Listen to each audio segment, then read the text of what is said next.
शहडोल के engineering college में industrial conclave आयोजित की गई है, जहां इस कॉन्क्लेव में प्रदेश के मुखिया सीएम डॉक्टर मोहन यादव शामिल हुए। इस कॉन्क्लेव में विशेष रूप से खनिज उद्योग, सौर ऊर्जा और पर्यटन क्षेत्र में निवेश की संभावनाओं पर चर्चा हुई है। देखिए एक खास रिपोर्ट।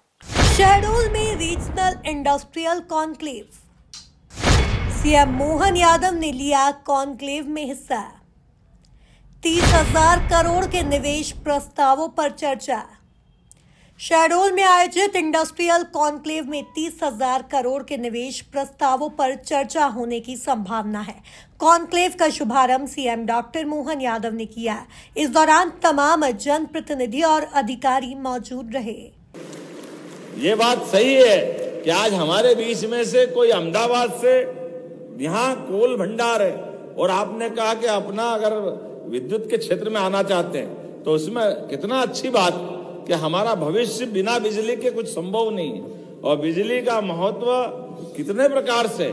लेकिन अभी आपने भी देखा होगा हमारा प्रयोग, हमने अपनी इन्वेस्टर समिट का तरीका लगाया कि एक लाइन से हमारे हेवी इंडस्ट्री है, आजकल तो एमएसएमई भी उनके पास है, उनके पीएस ने हमारी सभी विभाग की पॉलिसियों पे अपना प्रेजेंटेशन दिया। फिर हमारी टूरिज्म के, हमारे आईटी सेक्टर के, हमारे बाकी अलग अलग प्रकार के जो निवेश की संभावना है सभी क्षेत्रों में। और मुझे इस बात की प्रसन्नता है, अभी तक तो हमने इन पॉलिसियों पे बात कर रहे हैं, लेकिन 11 विभागों की 21 पॉलिसी अभी हमारे माननीय प्रधानमंत्री जी के माध्यम से ये रीजनल इंडस्ट्री कॉन्क्लेव के बाद 24 फरवरी को हम ग्लोबल करने वाले हैं। जब अपनी ग्लोबल इंडस्ट्री कॉन्क्लेव करेंगे तब तक सभी विभागों की पॉलिसी बनकर आ जाएगी। कितना सरलता के साथ, कैसे सहजता के साथ, जितना सुगम तरीके से व्यापार व्यवसाय बढ़ सकता है उसको बढ़ाने के लिए सरकार कटिबद्ध है। इसलिए हर महीने इंडस्ट्री कॉन्क्लेव करते हुए आपके सामने लोकार्पण भूमि पूजन भी कर रहे हैं, क्योंकि ये किसी के खुश होने के लिए नहीं, ये अपनी संतुष्टि के लिए और प्रदेश को आगे बढ़ाने के लिए हमने संकल्प किया है। इसलिए आज का भी आंकड़ा नहीं बता रहा हूं, लेकिन अभी तक जो 6 इंडस्ट्री कॉन्क्लेव रीजनल हुई के माध्यम से 40 करोड़ तो हम एक झटके में आपको लाभ देने वाले हैं कि हमारे यहाँ अगर इन्वेस्टमेंट कर रहे हो तो हम आपको 40 करोड़ का लाभ दे रहे हैं। क्योंकि होटल से आपका अकेला का भला नहीं हो रहा। एक होटल अगर खुलता है बड़ा तो कई सारे लोगों को रोजगार मिलता है, जो प्रत्यक्ष मिलता है, अप्रत्यक्ष रूप से तो अलग से मिलेगा।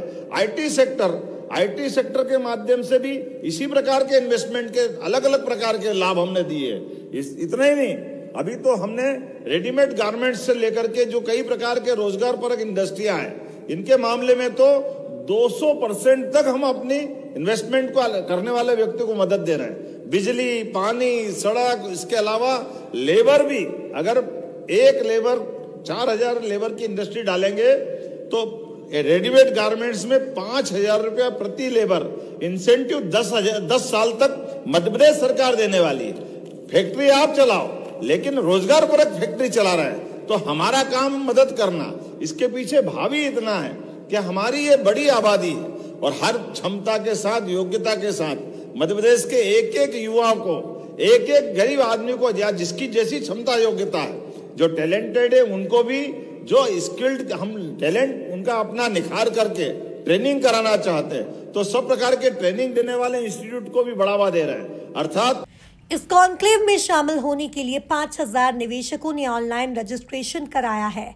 मध्य प्रदेश, छत्तीसगढ़, उत्तर प्रदेश और महाराष्ट्र से लगभग 40 से ज्यादा बड़े उद्योगपति शहडोल पहुंचे हैं। इनके अलावा बड़ी संख्या में स्थानीय निवेशक भी पहुंचे हैं। 561 करोड़ से अधिक का निवेश और खास करके 9,561 से अधिक व्यक्तियों को रोजगार, सब मिलाकर के अगर मैं यहाँ का आज के इन्वेस्टमेंट की बात करता हूँ तो लगभग 32,000 करोड़ का इन्वेस्टमेंट का हमारा आज का यहाँ ये बिजनेस हुआ है।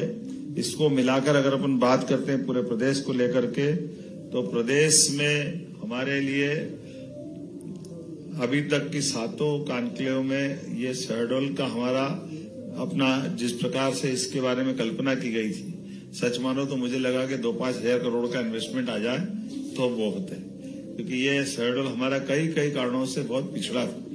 लेकिन आप देखिए, अकेले एक सारडा ग्रुप, उन्होंने अपने माइक से घोषणा की, कितना बताया था?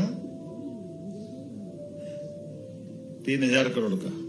और टीएमटी सरिया वाले, उनने 3,000 करोड़ का खुद ने इन्वेस्टमेंट करने की बात कही। इसके अलावा रिलायंस का तो काम चल ही रहा है, 6,000 करोड़ का अभी तक उनका इन्वेस्टमेंट हो चुका है, 40,000 करोड़ तक जाने वाले। 1,000 करोड़ के बाबा रामदेव ने, पतंजलि, उनके समूह द्वारा यहाँ इन्वेस्टमेंट की बात कही है। ऐसे कई कारणों से, और जहां शहडोल में आज जब हमने भूमि पूजन लोकार्पण पूरे प्रदेश के स्तर पे अलग अलग स्थानों पर भी भूमि पूजन लोकार्पण किया है, तो 30 से ज्यादा इकाइयों का भूमि पूजन लोकार्पण, और उसमें 18 इकाइयां तो अकेले शहडोल के लिए थी। मुझे इस बात की प्रसन्नता है। कुल मिलाकर देखा जाए तो शहडोल के इंजीनियरिंग कॉलेज में इंडस्ट्रियल कॉन्क्लेव आयोजित किया गया है, जहां इस कॉन्क्लेव में प्रदेश के मुखिया सीएम डॉक्टर मोहन यादव शामिल हुए। इस कॉन्क्लेव में विशेष रूप से खनिज उद्योग, सौर ऊर्जा और पर्यटन क्षेत्र में निवेश की संभावनाओं पर चर्चा हुई है। Bureau report, MP news, Shahdol.